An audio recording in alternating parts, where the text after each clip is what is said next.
Hi everyone, welcome to another webisode of The Good Doctor on eZeLiving.com. Today I'm in the company of Dr. Humaira Bacha, and we're going to be talking about osteoporosis. Welcome to the show. Thank you. So for all of our viewers who don't know what osteoporosis is, can you explain and define? Very easy. Osteoporosis basically means weak bones.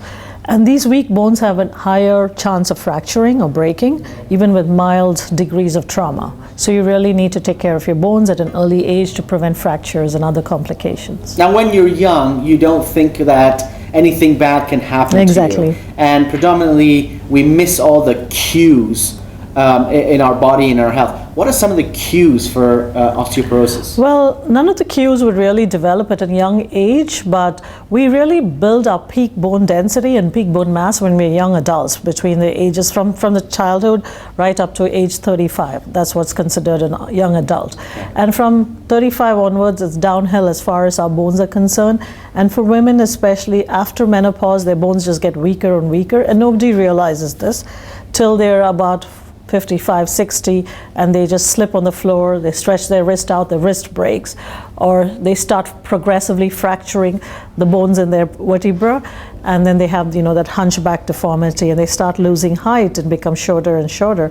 But the worst consequence of osteoporosis, unrecognized, is when someone just slips and breaks their hip.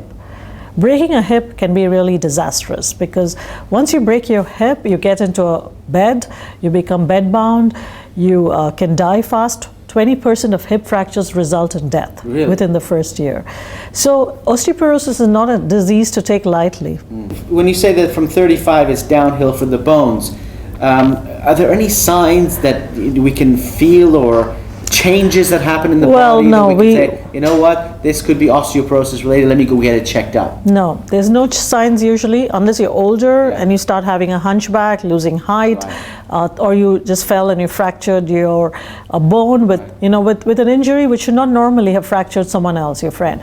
So then you should get checked. But it's important to be cognizant of the fact that if you don't take care of your bones today, you're going to get osteoporosis tomorrow. Okay. Let's talk about that. What is involved in bone care, if we can put it that way? Yes, exactly. So the most important thing is calcium intake.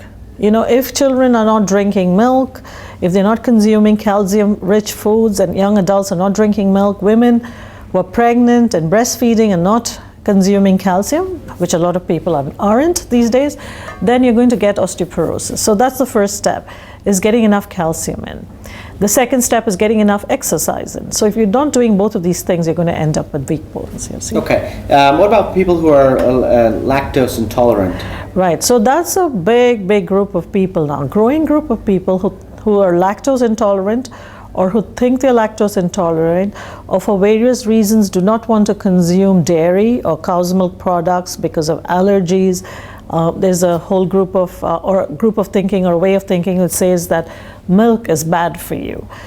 So in that case, if you're not consuming milk, there are other sources of calcium. For example, green leafy vegetables, especially not overcooked, a little bit undercooked. The darker the green and the rawer the vegetable, the calcium is better absorbed in your system. Brilliant. Well, that's good advice right there. Any other thoughts, comments on this issue that our viewers should know? So in a different episode, we're going to be talking about the importance of vitamin D for our bones.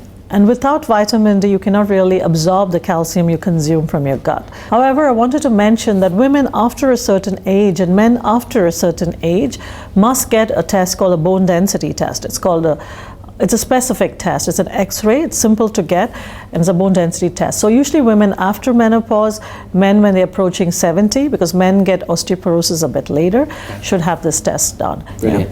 Well, thank you very much for this insightful information. Thank you. For all of our viewers, if you've got any thoughts, comments, or questions about osteoporosis and this discussion that we had, please leave them in the comment section down below. Thanks for watching The Good Doctor on eZeLiving.com, where you can find anything and everything lifestyle.